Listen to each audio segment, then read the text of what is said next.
Bom dia a todos. Hoje vamos trocar ideias sobre céu e inferno. Esta é uma produção do Centro Espírita Caminho da Verdade, na cidade de Registro, São Paulo. Em termos de religião, aprendemos que os bons iriam para o céu e os maus para o inferno. Porém, uma vez mais, que terá sido feito dessas almas depois que a astronomia e a geologia destruíram as moradas que se lhes destinavam e, sobretudo, depois que a teoria tão racional da pluralidade dos mundos as multiplicou ao infinito? Não podendo a doutrina da localização das almas harmonizar-se com os dados da ciência, outra doutrina mais lógica lhes assina por domínio, não um lugar determinado e circunscrito, mas o espaço universal. Formam elas um mundo invisível em o qual vivemos imersos, que nos cerca e acotovela incessantemente. Haverá nisso alguma impossibilidade, alguma coisa que repugne a razão? De modo nenhum. Tudo ao contrário nos afirma que não pode ser de outra maneira. Mas então, quem vem a ser das penas e recompensas futuras? Desde que lhes suprimos lugares especiais onde se efetivem? Afinal de contas, os bons esperam ir para o céu. E os maus, ao saber que poderão ir para o inferno, perdem a esperança e, por vezes, tornam-se mais maus. Dizei, em vez disso, que as almas tiram de si mesmo a sua felicidade ou a sua desgraça, que a sorte lhes está subordinada ao estado moral. Foi Jesus quem ensinou: o céu está dentro de vós. Dizei então que a reunião das que se votam mutuamente simpatia e são boas, representa para elas uma fonte de ventura, que, de acordo com o grau de purificação que têm alcançado, penetram e entreveem coisas que almas grosseiras não distinguem. E toda a gente compreenderá, sem dificuldade. Dizei mais que as almas não atingem o grau supremo, senão pelo esforço que façam por se melhorarem, e depois de uma série de provas adequadas à sua purificação. Deus, Pai infinito de todas as criaturas, não castiga e não dá prêmios, né? Os anjos foram seres que galgaram o último degrau da escala evolutiva, passando exatamente por onde nós estamos passando.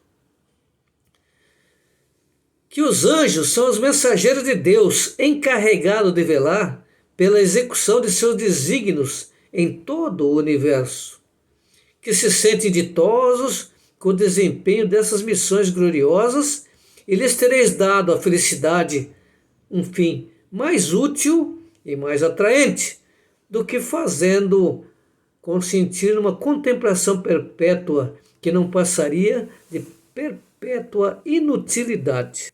Numa das obras de André Luiz, ele descreve a frustração de um padre no plano espiritual, quando a equipe da qual faz parte André Luiz encontra com ele lamentando e choroso e indagam do que ele está queixoso. E ele então explica que dedicou a vida à conquista do céu e que não encontrava esse céu, porque na verdade o céu de ficarmos inutilmente contemplando a eternidade, esse realmente não existe. É um ledo engano. Dizei finalmente que os demônios são simplesmente as almas dos maus, ainda não purificadas, mas que podem, como as outras, ascender ao mais alto cume da perfeição, e isto parecerá mais conforme a justiça e a bondade de Deus. Então não há perdição eterna. Enquanto espíritos, nós não regredimos, como se acreditava no Antigo Egito, onde eles acreditavam na metempsicose, né? Aquela em que a pessoa, depois da morte, pode voltar num ser inferior. Um gato, um cachorro, um elefante, um animal qualquer. Isso não existe, porque enquanto espíritos, nós só caminhamos para a frente. Mas aí surge uma questão: e os maus? Como ficariam, então, já que não regride? Aqueles que não souberam usufruir da oportunidade que o Pai lhes concedeu, terão outras oportunidades, só que numa situação muito mais complicada, né? Talvez nem seja neste planeta.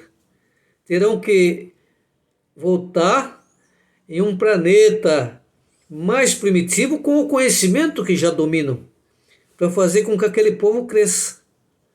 Na natureza nada se perde, tudo se transforma, né?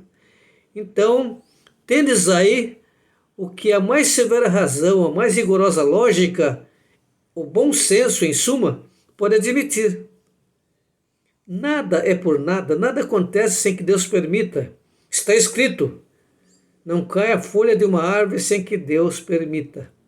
Ora, essas almas que povoam o espaço são precisamente o que se chama espíritos. Assim, pois, os espíritos nada são, senão as almas dos homens despojados do invólucro material. E esses espíritos podem ter uma ação sobre a matéria. Excluída a interpretação materialista, ao mesmo tempo rejeitada pela razão dos fatos, resta saber se a alma após a morte pode manifestar-se aos vivos. Assim reduzida a sua mais simples expressão, torna-se questão bastante fácil. Poderíamos perguntar primeiramente por que motivo os seres inteligentes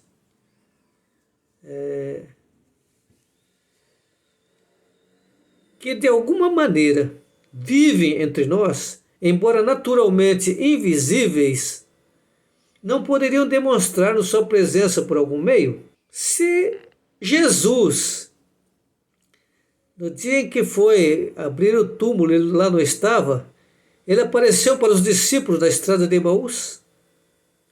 Claro que Tomé não acreditou nessa possibilidade, mas Jesus posteriormente aparece a Tomé e permite que lhe toque.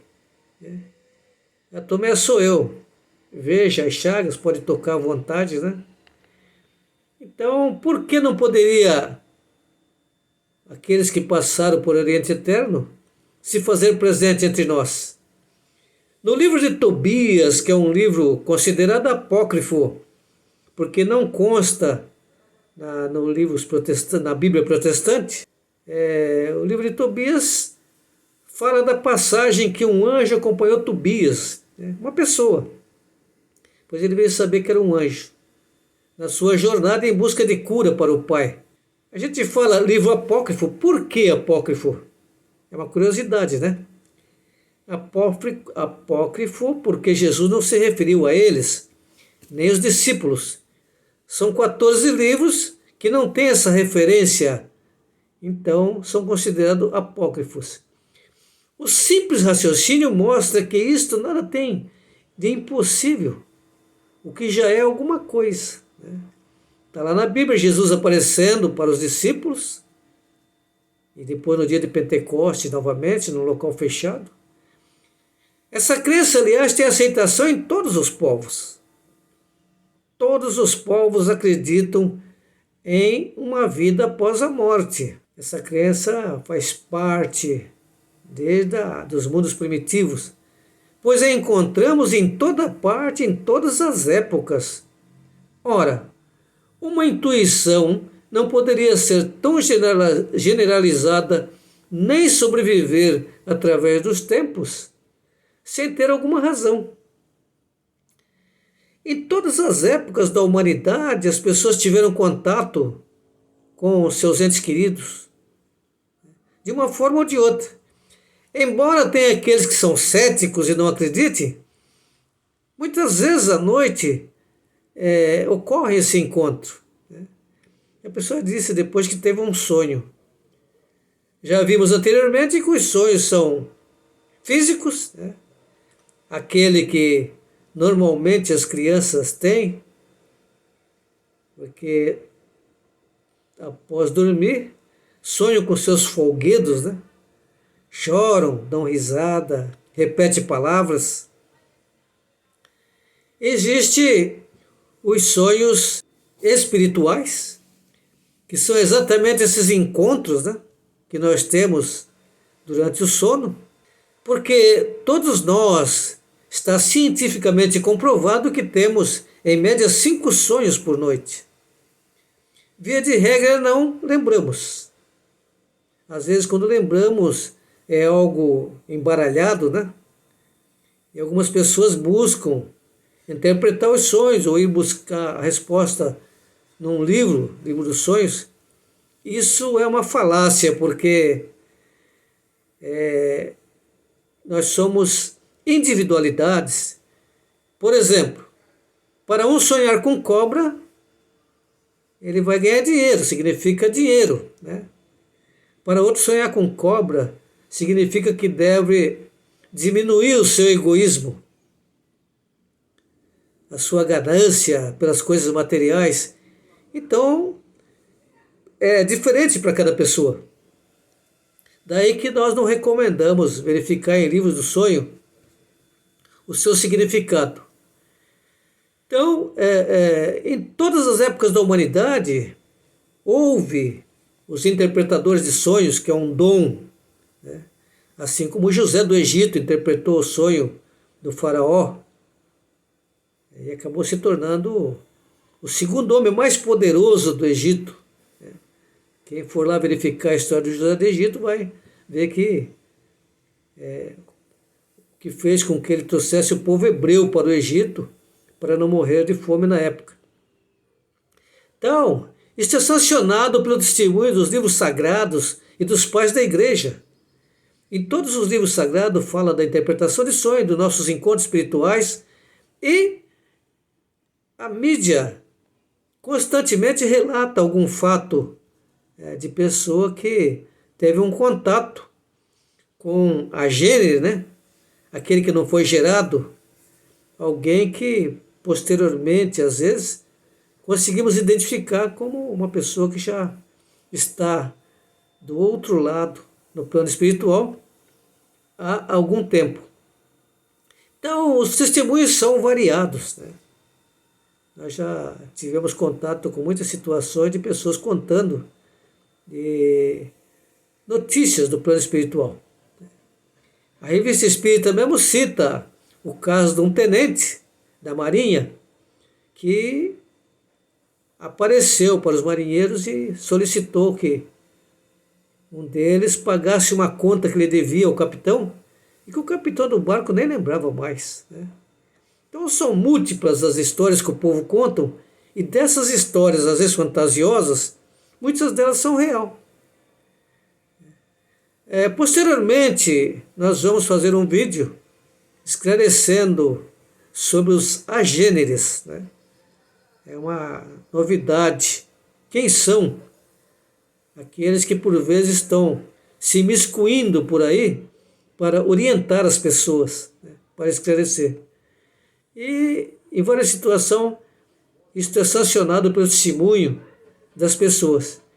Foi necessário o ceticismo e o materialismo do nosso século para relegar essas aparições ao campo das superstições.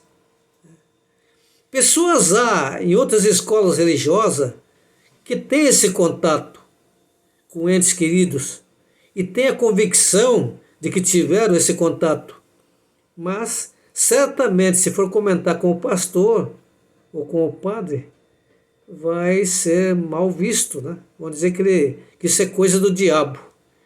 Porque é assim que funciona. Quando não se tem uma explicação lógica, então atribui-se ao diabo, né? E na verdade não é.